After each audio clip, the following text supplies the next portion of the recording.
जय हिंद। मैं Ramshankar Tiwari, ex NSG commando, UP STF, UP ATS, VVIP duty, Naxal duty, माओवादी ड्यूटी, विशेष अभियानों में एक लंबे अरसे तक मैंने वर्क किया।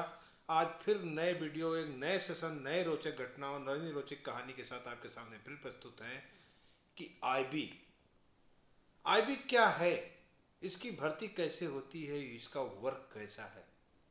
आईबी का फुल फॉर्म इंटेलिजेंस ब्यूरो। ये एक सुरक्षा एजेंसी है हमारे देश की, जिसकी स्थापना 23 दिसंबर सन 1987 को हुई।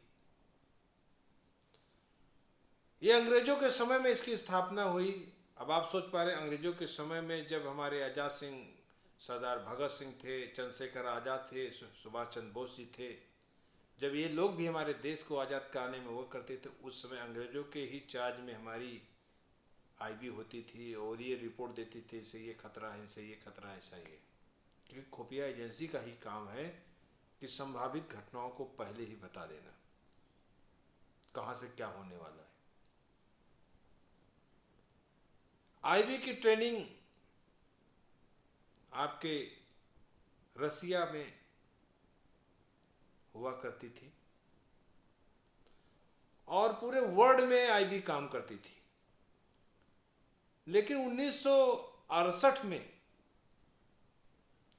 जब अपने देश की रॉ एजेंसी बनी, रिसर्च एनालाइज विंग जब स्थापना हुई, तब तो दोनों का कार्य बढ़ गया। आईबी इंडिया के अंदर वर्क करने लगी और रॉ अंतर्राष्ट्रीय विदेश में वर्क करने लगी। 1990 के बाद इंटेलिजेंस की सारी ट्रेनिंगें अपने देश में भी होने लगी और यहाँ तक कि जो रसिया के राष्ट्रपति पुतिन हैं, वो भी अपने देश के रूस के खुफिया तंत्र के एजेंट रह चुके हैं। अभी उनकी चाल देखिए, ढाल देखिए, कि स्टाइल देखिए चलने की, तो लेफ्ट हाथ रोक करके दाहिने हाथ से क्यों चलते हैं ऐसे। क्या स्टाइल, क्या वर्क है। तो इस तरीके से आईबी के बारे में देश में साल में एक बार भर्ती निकलती है और इसमें भर्तियां होती हैं। तमाम लोग प्रतिनियुक्ति पे जाते हैं। जो उच्च अधिकारी होते हैं वो सब ज़्यादातर पुलिस विभाग के ही होते हैं और बहुत से पुलिस विभाग के कर्मचारी अधिकारी प्रतिनियुक्ति पर आते हैं। तमाम सिविल लोग होते हैं जिनकी भर्तियां होती हैं। भर्ती प्रक्रिया साल में एक बार निकलती है। 18 से 27 साल की एज होती है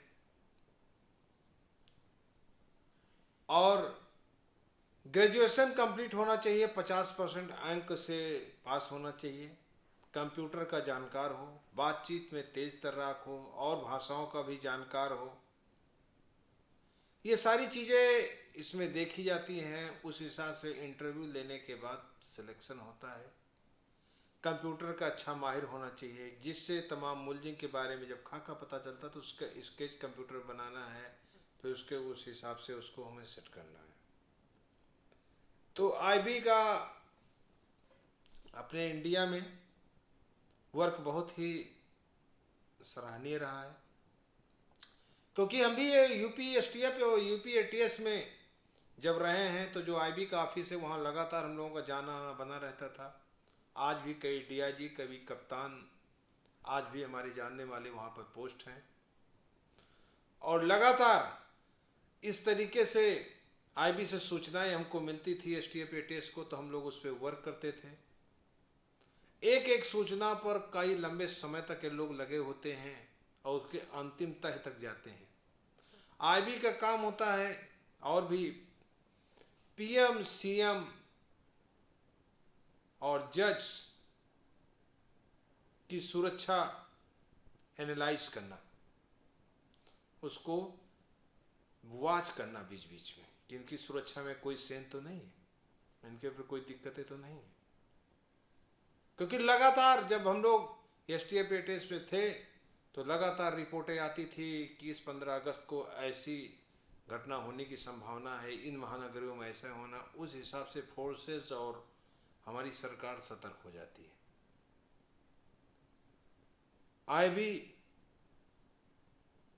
अपनी जगह पे स्वतंत्र और निष्पक्ष काम करने में, चाहे कोई बड़ी बड़ी घटनाएं हो जाती हैं और उस घटनाओं को इंटेलिजेंस के द्वारा जांच मिलती है जो अंतिम तह तक जा कर के बिल्कुल बारीकियां और सत्यता निकाल लेती है। तो इस तरीके से इंटेलिजेंस में भी हम जा सकते हैं और जाने के बाद एक अच्छा हम गुड वर्क कर सकते हैं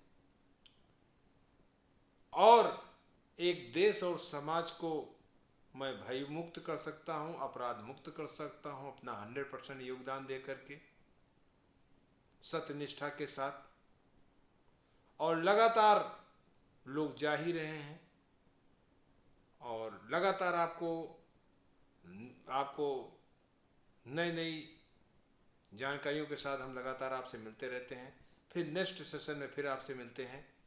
और अगर मेरे चैनल को सब्सक्राइब नहीं किए तो सब्सक्राइब कर लीजिए। नेक्स्ट सेशन फिर आपके सामने मिलते हैं। थैंक यू दोस्तों, थैंक यू। जय हिंद, जय।